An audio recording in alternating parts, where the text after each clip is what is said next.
বানে বিপর্যস্ত উত্তরাখণ্ডের উত্তরকাশী, আর এই হরপা বানেই ভেসে গেল হরশিলের একটি সেনা ছাউনি।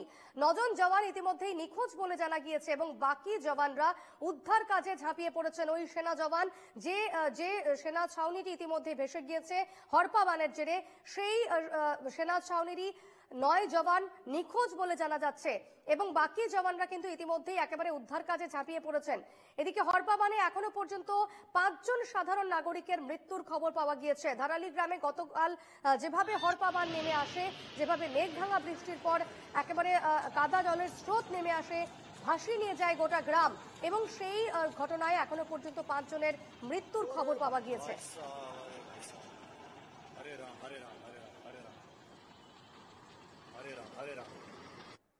বিপদসীমার ওপর 10 সেন্টিমিটার ওপর দিয়ে বইছে গঙ্গা। দেখতে পাচ্ছেন সেই ছবি, ধ্বংসস্তূপের ছবি রীতিমতো ধারালি গ্রামে, উত্তরকাশীর সেই গ্রামে কিন্তু গতকাল যে ছবি আমরা দেখেছিলাম, একেবারে দুর্যোগে বিপর্যস্ত সেই ধারালি গ্রাম, উত্তরকাশীর এই গ্রাম, এবং সেই গ্রাম কিন্তু একেবারে হরপা বানে বিপর্যস্ত। কারণ হু হু করে পাহাড়ের ওপর থেকে জল, এবং কাদা জল বলা যায়, মেঘ ভাঙা বৃষ্টির জেরে রীতিমতো পাহাড় থেকে কাদা জল হুড়হুড়িয়ে নেমে আসে এবং ভাসিয়ে নিয়ে যায় গোটা গ্রাম। এবং গ্রামের যে সমস্ত ছোটখাটো হোটেল বা যে হোমস্টে গুলো ছিল, সেই হোমস্টে বা হোটেলগুলো কিন্তু একেবারে ভেসে গিয়েছে জলের তোড়ে। ইতিমধ্যেই সাধারণ নাগরিক 5 জনের মৃত্যুর খবর পাওয়া গিয়েছে এই খবরে। তবে এই মৃত্যুর যে সংখ্যা, সেই সংখ্যা কিন্তু আরো বাড়তে পারে এমন সম্ভাবনাও রয়েছে। আমাদের সঙ্গে রয়েছেন এই মুহূর্তে সুজীব কর, ভূতত্ত্ববিদ। সুজীব বাবু, আপনাকে স্বাগত এনকেটিভি বাংলায়। সুজীব বাবু, এই যে হরপা বান উত্তরকাশীতে হয়েছে গতকাল, আমরা যে ছবি দেখেছি, মেঘ ভাঙা বৃষ্টির জেরে যেভাবে হরপা বানে এবং যে বিপর্যয়ে চলে এসেছে উত্তরাখণ্ডে, কেন এইভাবে ক্রমাগত হচ্ছে এই ঘটনাগুলো? আসলে বিষয়টা দেখুন, এই মুহূর্তে অত্যন্ত দ্রুত গতিতে জলবায়ু পরিবর্তন ঘটে যাচ্ছে পৃথিবীর। আর হিমালয় পার্বত্য অঞ্চলে জলবায়ু পরিবর্তনের প্রভাবটা একটু অন্যরকম। পর্বতের নিম্ন উপত্যকায় এবং উচ্চ উপত্যকায় তাপমাত্রার একটা হিউজ ডিফারেন্স হয়, যার ফলে আলটিমেটলি গভীর মেঘাচ্ছন্নতা তৈরি হয় এবং সেই মেঘাচ্ছন্নতা থেকেই এরকম মেঘ ভাঙা বৃষ্টির মতো পরিমণ্ডলগুলো তৈরি হচ্ছে। দ্বিতীয় যেটা গুরুত্বপূর্ণ বিষয়, সেটা হচ্ছে হিমালয় পার্বত্য অঞ্চল দীর্ঘদিন ধরে কিন্তু শুধুমাত্র আমরা ওকে ব্যবহার করে গেছি, বিভিন্ন কাজে প্রয়োগ করেছি, কিন্তু আসলে হিমালয় পার্বত্য অঞ্চলের প্রকৃতপক্ষে কোনো রক্ষণাবেক্ষণ বা মনিটরিং এর কোনো ব্যবস্থা করা হয়নি, বরং উল্টে প্রচুর পরিমাণে কনস্ট্রাকশন চাপিয়ে দেওয়া হয়েছে হিমালয় পর্বতের উপরে, যার ফলে সেই লোড প্রথমত হিমালয় নিতে পারছে না। দ্বিতীয়ত, দীর্ঘদিন ধরে যে শিলা প্রকৃতি আছে হিমালয়ে, সেগুলো আবহবিকার প্রাপ্ত হতে হতে অত্যন্ত দুর্বল হয়ে গেছে, এবং যে কারণে এই ধরনের মেঘ ভাঙা বৃষ্টির যে হিউজ লোড, সেটাকে ক্যারি করার মতো ক্ষমতা এই মুহূর্তে কিন্তু সারফেসের অধিকাংশ ক্ষেত্রে নেই। যে কারণের জন্য আলটিমেটলি যখন সারফেসের ওপরে কোনো একটা জায়গায় অনেক বেশি পরিমাণে বৃষ্টিপাত একসঙ্গে আসে, তখন ভূমিভাগের ওপর দিয়ে যেমন জল প্রবাহিত হয়, তেমনি মাটির তলদেশ দিয়েও জল প্রবাহিত হয়ে যায়, এবং সেটা বেসিক্যালি হয় জলটা লিকুইফাইড হয়ে যায় বা লিকুইফ্যাকশন ঘটে, যার ফলে জল মাটির তলা দিয়ে অনেকটা মাটি গুলে গিয়ে দইয়ের মতো হয়ে যায়, যার ফলে ওপরের থেকে যে জল প্রবাহিত হচ্ছে আর নিচের থেকে যে জল প্রবাহিত হচ্ছে, সেটা মধ্যবর্তী যে মৃত্তিকার স্তর, সেই মৃত্তিকার স্তরটাকে দুর্বল করে দেয়, এবং যার ফলে টোটাল মৃত্তিকার স্তর একসাথে দ্রবীভূত হয়ে প্রবাহিত জলের সঙ্গে নিচের দিকে নামতে শুরু করে। বেসিক্যালি সেই ঘটনাটা ঘটেছে। সুতরাং এই ঘটনা কিন্তু উত্তরোত্তর বাড়বে হিমালয় পার্বত্য অঞ্চলে, উত্তরাখণ্ডে, হিমাচল প্রদেশে, কারণ ওই অঞ্চলের শিলা প্রকৃতি মোটামুটি একই ধরনের, এবং পরপর বিভিন্ন ধরনের কনস্ট্রাকশনাল অ্যাক্টিভিটি, তার যে ভাইব্রেশন, সেটা সারফেসকে আরো দুর্বল করে দিয়েছে, যার ফলে আলটিমেটলি কিন্তু সারফেস আর সেই লোডটাকে ক্যারি করার মতো ক্ষমতাতে নেই, এবং তার যে শক্ত অর্থাৎ শিলার যে কাঠিন্য, সেটাও তুলনামূলকভাবে অনেকটা কমে গেছে, যে কারণের জন্য সারফেস এগুলোকে ধরে রাখতে পারছে না। তাই এই বিপর্যয়।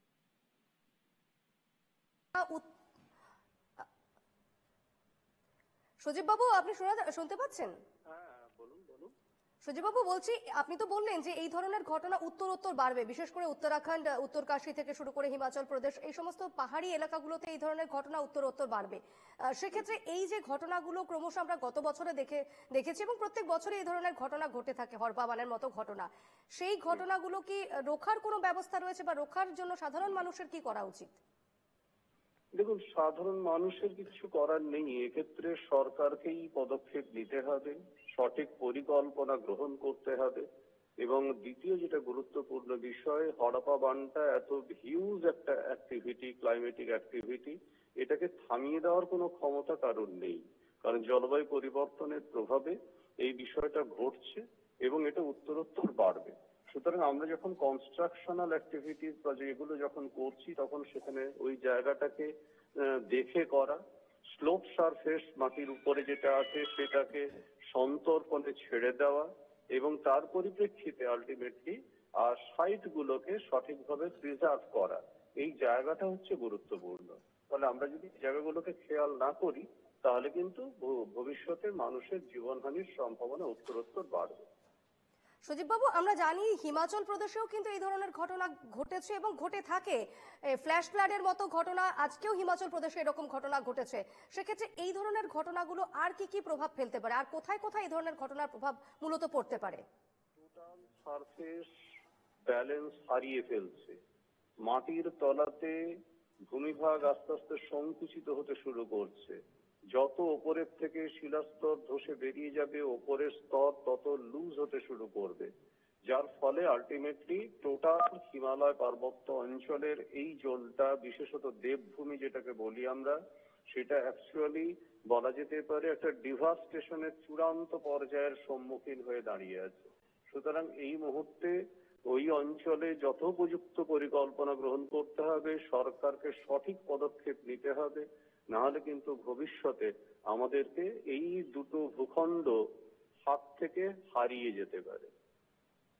একেবারেই আমরা সেই ছবি আমরা দেখেছি এবং সেই ঘটনা রীতিমতো যে খবর পাওয়া যাচ্ছে যে রীতিমতো বিপদসীমার উপর দিয়ে বইছে গঙ্গা, 10 সেন্টিমিটার উপর দিয়ে বইছে।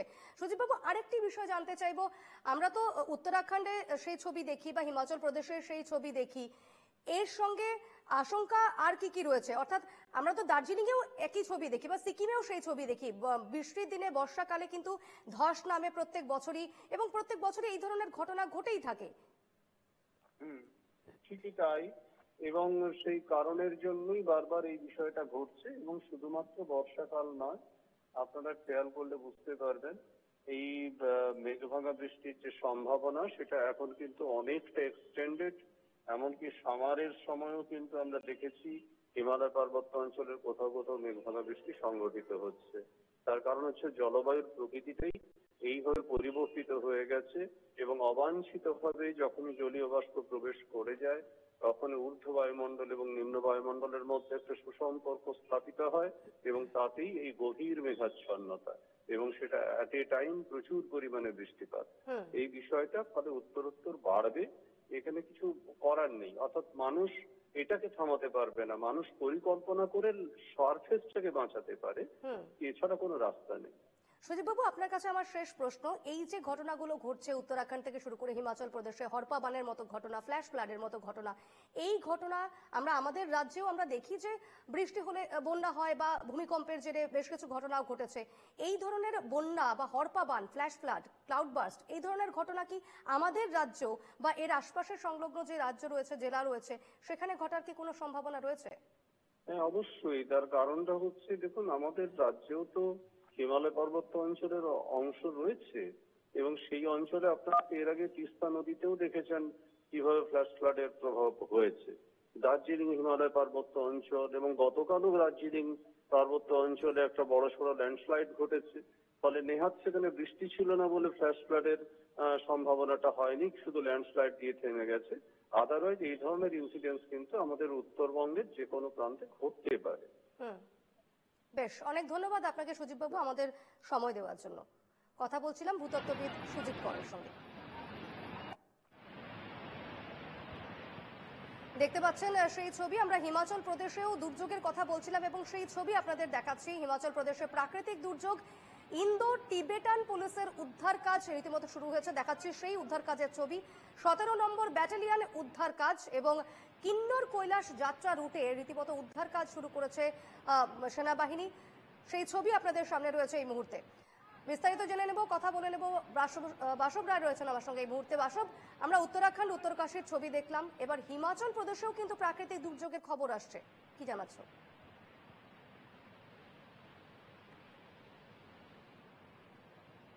বাসব, শোনা যাচ্ছে?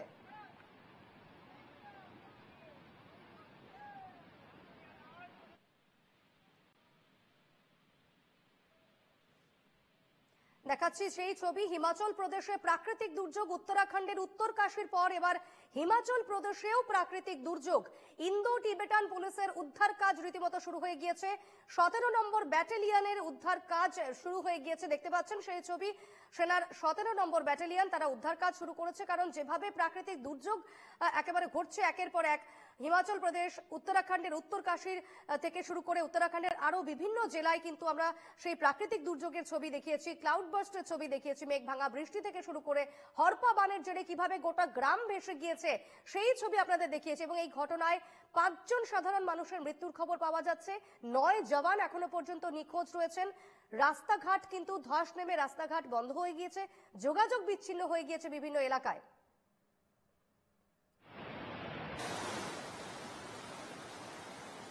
যে ছবি এই মুহূর্তে আপনারা দেখতে পাচ্ছেন হিমাচল প্রদেশের, এই ছবি একেবারে জলস্রোত কিন্তু তীব্র বেগে জলস্রোত বইছে এবং সেই জলস্রোতে কিন্তু দুর্যোগের সম্ভাবনা আরো প্রবল হচ্ছে। এবং যেমনটা আবহাওয়া দপ্তর জারি করেছে পূর্বাভাস, আমরা সকালেও সেই ছবি দেখিয়েছি, সেই পূর্বাভাস কিন্তু বলেছে যে বৃষ্টির সম্ভাবনা আরো রয়েছে, দুর্যোগের আশঙ্কা রয়েছে হিমাচল প্রদেশ, উত্তরাখণ্ড এই ধরনের জায়গাগুলোতে। বিস্তারিত জেনে নেব, বাসব রায় রয়েছেন আমার সঙ্গে টেলিফোনে। বাসব, আমরা গতকাল উত্তরাখণ্ডের উত্তরকাশীর ছবি দেখেছি, আজকে হিমাচল প্রদেশেও যে ছবি দেখা যাচ্ছে সেখানেও প্রাকৃতিক দুর্যোগের ছবি, কি তথ্য আছে এই মুহূর্তে? হ্যাঁ, হিমাচল প্রদেশেও অতিবৃষ্টি এবং মেঘভাঙা বৃষ্টি সেটা হয়েছে এবং একটা ব্রিজ ভেঙেছে। কিন্তু হিমাচল প্রদেশে ক্ষয়ক্ষতির যে হিসেবটা সেটা অনেকটা কম। এই কারণে হিমাচল প্রদেশে এই বছর বারবার এই ঘটনা ঘটেছে বলে সতর্ক প্রশাসন।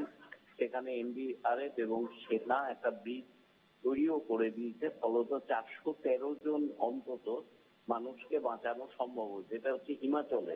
কিন্তু হিমাচলে গতকাল থেকেই বৃষ্টি শুরু হয়েছে।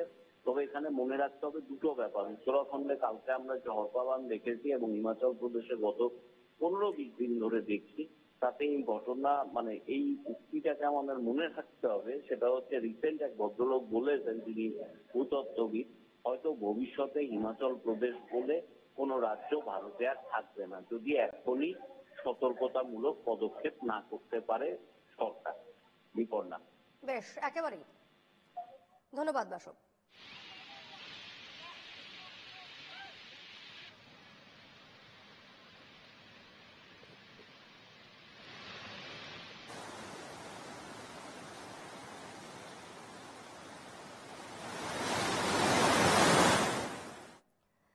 এদিকে বিপর্যস্ত ধারালি গ্রামে উত্তরাখণ্ডের মুখ্যমন্ত্রী পুষ্কর সিং ধামি, গতকাল এই গ্রামেই কিন্তু হরপা বানে ভেসে যায় গোটা গ্রাম। আজ সরেজমিনে মুখ্যমন্ত্রী পরিদর্শনে আসেন এলাকা। রাজ্য কন্ট্রোল রুম থেকে তদারকি মুখ্যমন্ত্রী পুষ্কর সিং ধামি, তিনি হেলিকপ্টারে করে আসেন, গোটা এলাকা সরেজমিনে খতিয়ে দেখেন।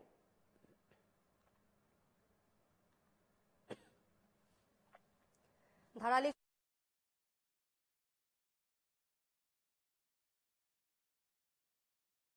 মানুষের মৃত্যুর খবর পাওয়া যাচ্ছে এখনো পর্যন্ত এবং স্বাভাবিকভাবে এই ঘটনায় এখনো সম্ভবত বেশ কয়েকজন নিখোঁজও থাকতে পারেন। তবে উদ্ধার কাজ জারি রয়েছে।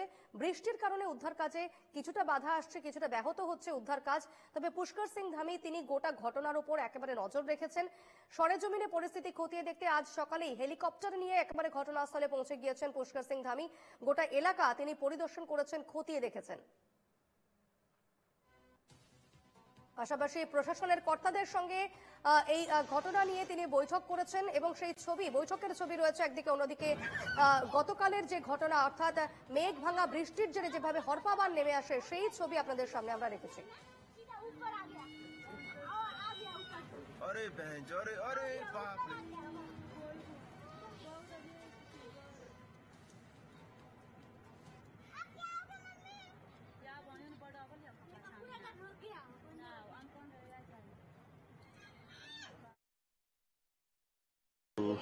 धराली की आपदा आई है, उस आपदा में सभी एजेंसियां हमारी वहां पर काम कर रही है। सेना के लोग भी काम कर रहे हैं बचाव और राहत के काम में। आईटीबीपी भी लगी है, एनडीआरएफ, एसडीआरएफ और स्थानीय लोग, सभी लोग आगे आकर, हमारे जनप्रतिनिधि भी, सभी लोग बचाव के काम में लगे हैं। कल लगभग 130 के लगभग लोगों को रात को रेस्क्यू किया गया है और अभी लगातार खोजबीन जारी है। रास्ते में चूंकि काफी ज्यादा मौसम खराब होने के कारण से अनेक स्थानों पर मार्गों का जो संपर्क है वो कट गया है और कुछ पुल भी जो है क्षतिग्रस्त हो गए हैं। उसके कारण से वहां पर पहुंचना भी मुश्किल हो रहा है। ये जो मौसम ठीक होता है तो वो सेना के हेलीकॉप्टरों से भी रेस्क्यू अभियान किया जाएगा। भोजन पैकेट इत्यादि बनाए गए हैं, भोजन सामग्री की कमी न हो। डॉक्टरों की टीम भी बनाई गई है। इसके साथ साथ खाद्य विभाग भी पूरी तरह से एक्टिवेट है। बिजली की जो सप्लाई है, कल पूरी तरह से वो लाइनें क्षतिग्रस्त हो गई थी। बिजली को फिर से रिस्टोर करने का काम तेजी से चल रहा है। एक एक जान हमारे लिए बहुत कीमती है। मेरा धराली गांव फिर से जो है, धराली नगर फिर से जो है अच्छी स्थिति में आए, सभी व्यवस्थाएं वहां पर फिर से व्यवस्थित हों, उसको हम प्रयास कर रहे हैं। मैं आदरणीय प्रधानमंत्री जी का भी धन्यवाद करता हूं। कल भी उन्होंने हर संभव मदद का, सहायता का और आज भी पूरी जानकारी ली है।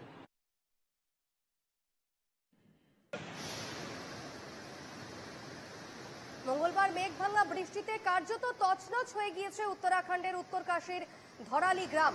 এবং শুধু উত্তরকাশী নয়, প্রাকৃতিক দুর্যোগের কবলে পড়তে পারে উত্তরাখণ্ডের আরো কয়েকটি জেলাও, এমনটাই আশঙ্কা প্রশাসনের। আজও বৃষ্টি থামার কোনো সম্ভাবনা নেই বলেই জানিয়েছে আবহাওয়া দফতর। সে কারণে ইতিমধ্যেই জারি করা হয়েছে লাল সতর্কতা। 9 আগস্ট পর্যন্ত চলবে দুর্যোগ। রাজ্যের 9টি জেলায় সব স্কুল কলেজ বন্ধ রাখার নির্দেশ দিয়েছে প্রশাসন। ধস নেমেছে উত্তরকাশী হরশিল সড়কেও, ফলে ওই সড়কে বেশ কয়েকটি অংশ কিন্তু বন্ধ রয়েছে। প্রভাব পড়েছে যোগাযোগ ব্যবস্থার ওপর। উত্তরকাশীর সঙ্গে ধারালি এবং গঙ্গোত্রীর যোগাযোগ পুরোপুরি বিচ্ছিন্ন, ফলে থমকে রয়েছে উদ্ধার কাজ।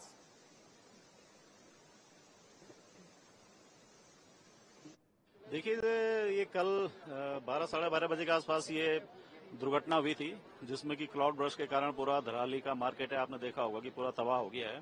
तो कल से ही रेस्क्यू ऑपरेशन चालू हो गया था। हमारा जो पूरा आईआरएस सिस्टम होता है उसके तहत वहां पे कल ही से लोगों को चला गए थे। एसपी साहब, डीएम साहब कल ही मौके के लिए रवाना हो गए थे। वहां पे आईटीबीपी है, बीआरओ है, सेना है, फॉरेस्ट के लोग हैं, रेवेन्यू और भी जितने वहां पे विभाग हैं, तहसील के हैं, दूसरे डिसिप्लिन के हैं, सबको रेस्क्यू ऑपरेशन में लगाया गया है। आज ये था कि इसको बूस्ट अप करने के लिए और जो स्टेट गवर्नमेंट ने और यहाँ संसाधन भेजे थे, बट ये जैसा भी आप देख रहे हैं कि ये भटवाड़ी के पास करीबन 70-80 मीटर की पूरी सड़क यहाँ से साफ हो गई है और आगे भी जो कई जगह पे बता रहे हैं कि रोड बाधित है। तो ये कुछ प्राकृतिक चैलेंजेज हैं जिनको का सामना करना पड़ रहा है। अब ये जब तक सड़क नहीं खुलती है तब तक नीचे से तो भेजना, अभी इनको आगे बढ़ाना मुश्किल है।